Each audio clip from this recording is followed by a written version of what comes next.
I want to ask you basically the current value of photography or a photo in the age of social media and the iPhone pictures. Yeah, good question. I mean, I think it's more important than ever, and the value is higher than ever, for the reason that we are bombarded with images these days. I mean, all social media, Snapchat, Facebook, Twitter, there's too many images. And yesterday someone asked me, so why would I want to go to this exhibition? If I can see everything on your website, I can see it on my telephone. Well, because we believe this is another experience. If you see the prints, you treat the information differently. And you also take more time. Because in this information age where there's a huge overload, you don't even really know what you see. I believe that it's just scanning information. It's like, oh, nice picture, like, oh, bad picture, no like. That's the only thing. But here, it's this environment that invites you to really think and to really take your time to consume the information, read text, and let it process it in a different way than online. But I think it's also a good development that everyone can take photos. It can be a very empowering tool. It can be very important to many people, like what we saw during the Arab Spring, for example. A lot of the images that came out and that informed us were made by non-professional photojournalists because it was maybe too dangerous for them to work. But everyone now has a camera, so everyone can share information. So it's very good. We also see more and more photojournalists working with smartphones. Because if you have a telephone, you're not a photographer. You're just a person. Whilst if you have the big camera, you're a photographer, and people treat you differently. So there's many challenges. But for us that we are immersed in the professional aspect of photography as journalists or photojournalists, we are in this debate about what is this producing for us. I mean, this accessibility of taking pictures with a phone, and that somebody, like anybody else, is struggling for resources, going for somebody who just can take the picture without anything of the previous value that we used to assess on that. For us, it's the reason to only have the contest open for professional photojournalists.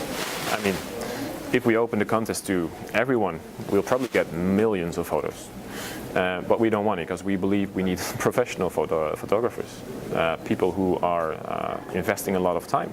People are persistent, like Sergio mentioned. Like, did you ask this? Is there luck in photography? Somebody else. Somebody else. And he said, maybe, but it's about persistency. You just don't. You cannot go somewhere, take the picture, and go back. It takes a lot of time, and you should be willing to invest it. And that's why we really want to support the professional photographers, because especially now, what you say, it's difficult to survive solely of photography because there's not a lot of money in it. But we need these people. We need them, and we need to be able to trust the images. And that's something we can do when we work with professional photographers. They know how to work. Because the thing is, if you point your camera that way, you cannot see that way. So that is a very, very subjective choice. Everything is subjective, but the professional photographers, they know how to treat the information well.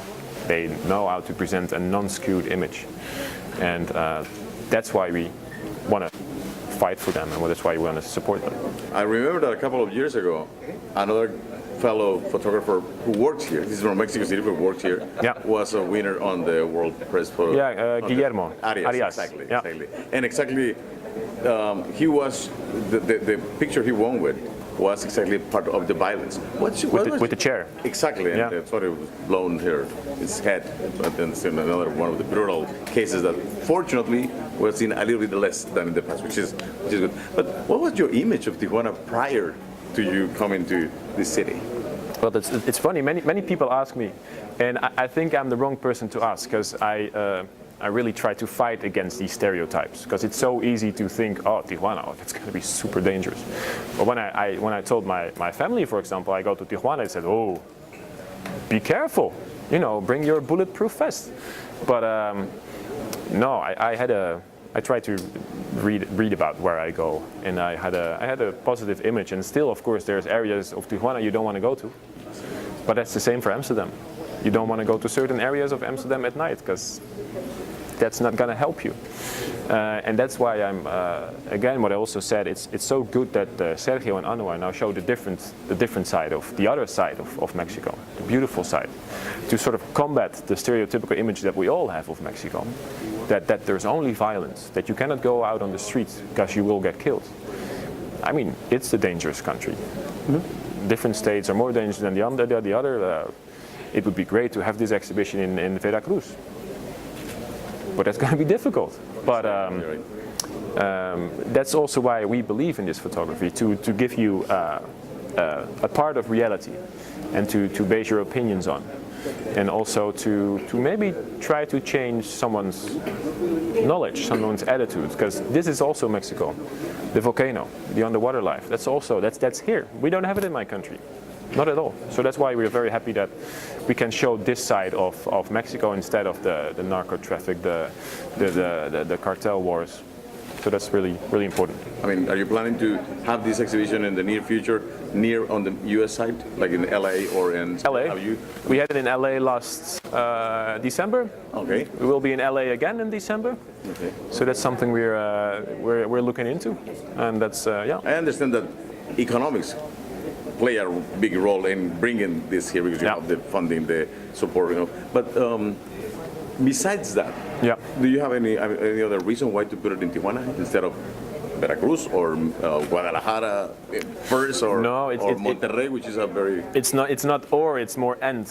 But indeed, what you say, it's hard to make ends meet in when you talk about the financial part of the game.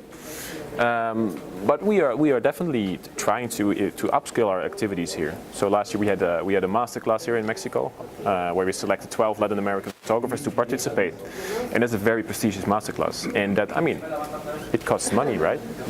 Should get the money somewhere, but now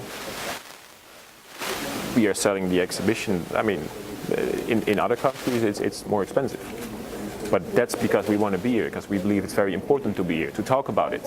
And if we look, for example, at purchasing power worldwide, no, we can ask more in Germany or in Holland, and in Mexico maybe a little less, to increase the chances of us being here.